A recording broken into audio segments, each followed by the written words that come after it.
You know, I made a video last night actually, talking about ultimately when it comes to your hair, do whatever makes you happy.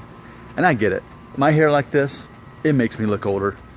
It's not the best thing on me right now, I get it, but it's making me happy today. I felt like doing it, so I'm doing it because I'm Nick Shell and I do what I want to do.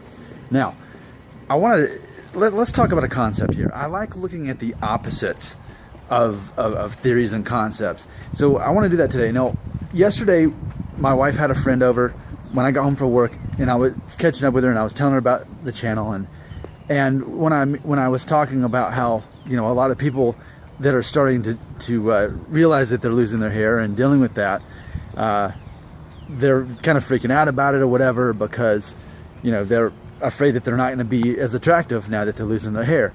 And of course, she basically interrupted me.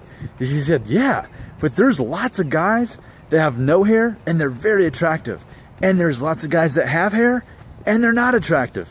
And that's basically what she said. And I thought it was interesting because I've never really camped out on that thought, that it's interesting to think of. There are men who remain Norwood 1 or maybe 2 most of their life, but that doesn't even guarantee that they're good looking guys. It doesn't guarantee that they're happy.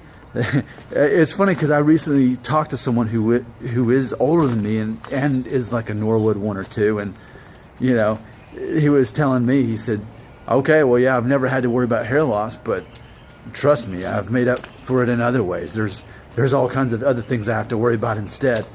So, but it is interesting to think of. A lot of times we, in our minds, say, well, man, if I only had Norwood 1 or at least Norwood 2 hair, if I had hair, then I'd be good looking. But it's just something we don't think about, that like even with hair, that doesn't guarantee you're a good looking guy. But for me, like I say, I always want to focus on what I can actually control: dressing nice, staying fit, staying active, as far as the physical part of how you look. But I just love what my wife's friend had said. When she said that when she sees a good looking guy, she doesn't see hair or no hair.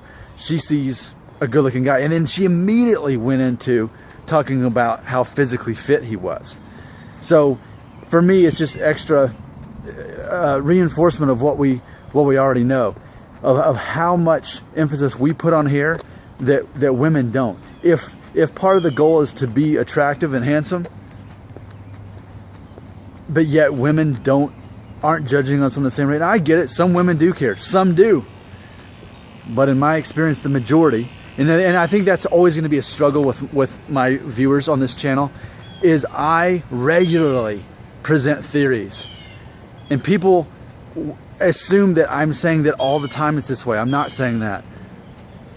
That's the whole fun in doing these theories, is that we get to look at what's the overall pattern. Well, the overall pattern here is most women, when they see an attractive man who's physically attractive, the hair is not the thing that they're actually looking at.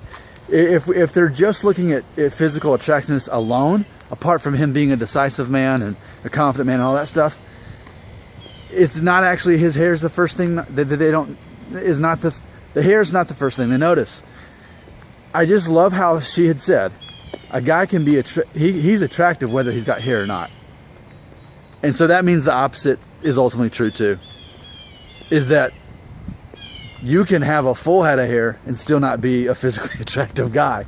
So that's why we focus on what we can. And again, I know that this hairstyle is not flattering me today. I know that I'll get comments, man, buzz it off, or I liked it better the other way. Honestly, the reason I combed it this way today is because it was just like a messy mop today. So I thought, you know what, I'm gonna comb it, and that way tomorrow it'll look good. I'm working on some trying to get some more interviews. I love to collaborate with other people, but it's just a matter of doing it. Now, what would be ideal is if I could interview some men who are actually bald, but you can imagine how awkward that is. Hey, you're bald. I've known you for a while. Want to be in my video?